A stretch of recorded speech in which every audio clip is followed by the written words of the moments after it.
The rest of it was farmland. All the property around the water, even into Spriggs Pond, except for a couple lots, were sold. And my father-in-law and I bought the last lots that were left with any waterfront at all. You mean down Mago Vista Road was all forested? Yeah, most of it, yeah. Down Mago Vista Road, across here was owned by Harding. Oh, right. Yeah, he's got the Harding Farms up there. Right. Yeah, when we bought there. And then Mago Vista was in existence for the club down there. Right. Yeah. Did you go to the club? Yeah, well, we went affairs that they had there, but when I was a younger boy, they had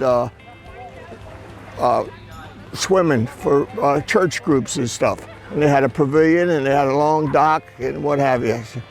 And they even had a couple alligators up there. Alligators? Yeah, the guy owned, they had a couple alligators. They had a little thing that goes around out over the water, like not a Ferris wheel, but what's it like called? A roller coaster? Roller coaster, yeah. Oh. Yeah, right, yeah, a small roller coaster.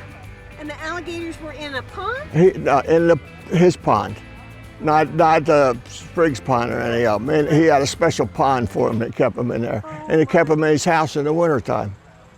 Well, it was just a lot of what we called shore homes at that time, mostly.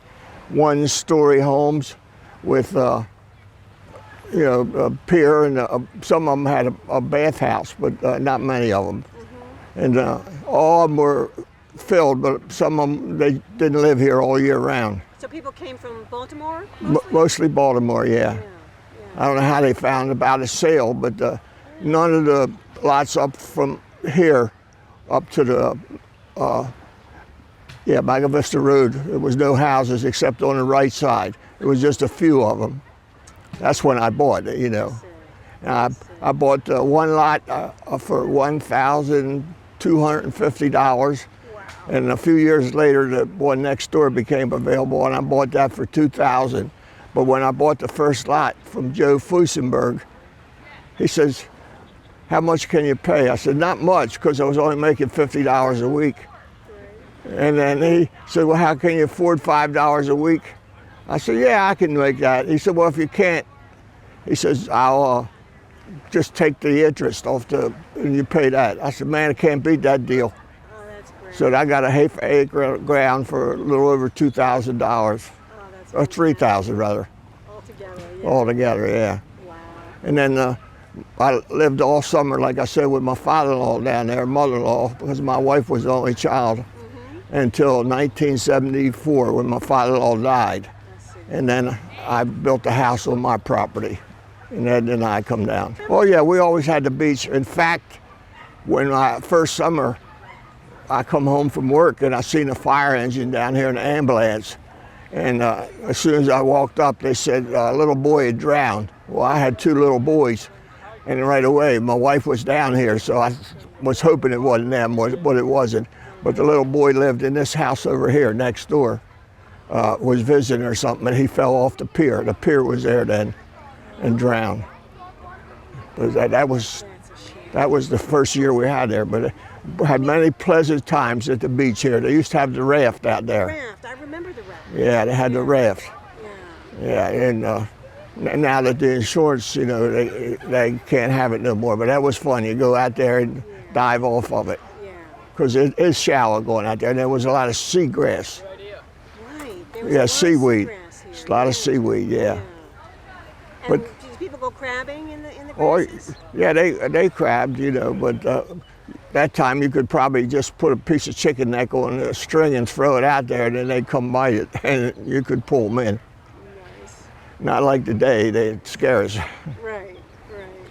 And then people kept building the houses better and better and bigger and bigger.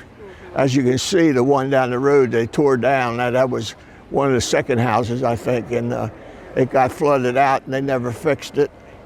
And they tore it down and they sold that, I think, for over $1 million, that new house. So property value has gone up around here very much. I guess so, yeah. Yeah. But this is one great community. It is. Yeah. My wife passed away 2 years ago, and the ladies have been taking care of me, bringing me food, and some of them taking me out to dinner, the fellas, their wives, you know, and women. It's a great neighborhood. And never had to worry about anybody breaking in or anything that I know of. They had one time somebody went around and broke into the cars that were open, but they never smashed anything to get in. So I hope it stays that way. I do too. Yeah. Were they here then? No, there wasn't. I don't remember the Ospreys being here. Not until these people put the pole out there. Pull up. Yeah. But I remember it was a lot of seaweed. Yeah. And when you take the boat out, you get it all wrapped around the prop. Yeah. And were there ever any like oysters attached to the pilings on the piers? Did you ever see that? I seen a couple in the pond there, but my father-in-law had thrown some in there, and they weren't breeding, you know. One year, I don't remember too many years ago, it was that the pond cleared up. It was, the bottom was real good, and we had a lot of, was it clams or something here? Oh yeah, the mussels. Mussels, yeah, right. That was great, because the water was as clear as ever I remember it being. Exactly, yeah. But I had a Chris Craft speedboat, and I used to water ski all up and down the river. Nice. One day we're out there skiing, and a boat caught on fire out there. And we went over, and the people were in the water. Well, somebody had already pulled them up, but it was a doctor was a heart surgeon from Hopkins, and it was his family on the boat, but nobody got burnt up. They jumped overboard. When I was a kid, on our beach area, we had amusements for the kids. Oh yeah. And so the kids got to come down here and play all the time. We had the raft out there. The skiing, we used to go skiing. My girlfriend had a boat, and the boys in the neighborhood they'd come knock on my grandmother's door, my aunt's door, and say, "We need a third." We'd have curlers in our hair, and we'd have jeans on. We'd say, "Okay, we're not going skiing." And then the water would be like glass. Yeah. We'd say, "Well, we're not falling then." Right. So we left the raft, and then we skied into the beach. Oh, cool. But every time you were going to a beach dance up the road, you'd fall. I see. But other than that, what kind of beach dances did they have? Round Bay had beach dances, and Severna Park had beach dances, and they would have a little pavilion, and teenagers, they had live bands, and we'd go, and that was an amusement area. And I took my swimming lessons down there. And my girlfriend Jan, who Mrs. Hines' daughter, we used to go up and do our swimming lessons, but then we'd hook. And we wouldn't go because they put us in the deep area with the sea nettles. So then we'd ride our bikes down to the next beach over and get wet. So that our parents and all would think we actually did the thing. But no, but we didn't. We never got a badge. We didn't think that far ahead. Right. So, but it was not too many houses. The roads were dirt. As Jones Station Road, it was. You had to go over that little bridge to get into our area. Where was the bridge? It was just like a road bridge, like not a deep bridge, but it would flood. And so you turned at the gas station, and you came down that way. Okay. And there was just one little place, and I dated this guy on Mago Vista Road, and his mother wouldn't let him stay at my house, but then the road, it just flooded. So she had to call my mother and make sure it was okay, but she was going to be home. My best friend lived there. My other best friend lived at the Hines' house, and we took the rowboat out and we scooped crabs off everybody's piers. Because there was lots of grasses here then. Oh yeah. Well, my aunt and my mom used to go soft crabbing, and they would just step on the crab and catch it and pull it up and go back in and cook it. We came down mostly on Sundays and then spent the summers like a week or two here. I see. So, and our family owned my cousin owned that brick house up there.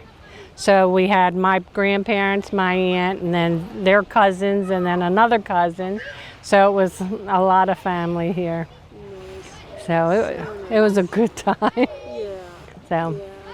Yeah. But my brother taught me to drive down here on the dirt roads. Really? Yeah, so, yeah. Well, my grandparents bought this in '49. Okay. So they bought the property. They had shore rental over with Mr. Moxley over there across the pond.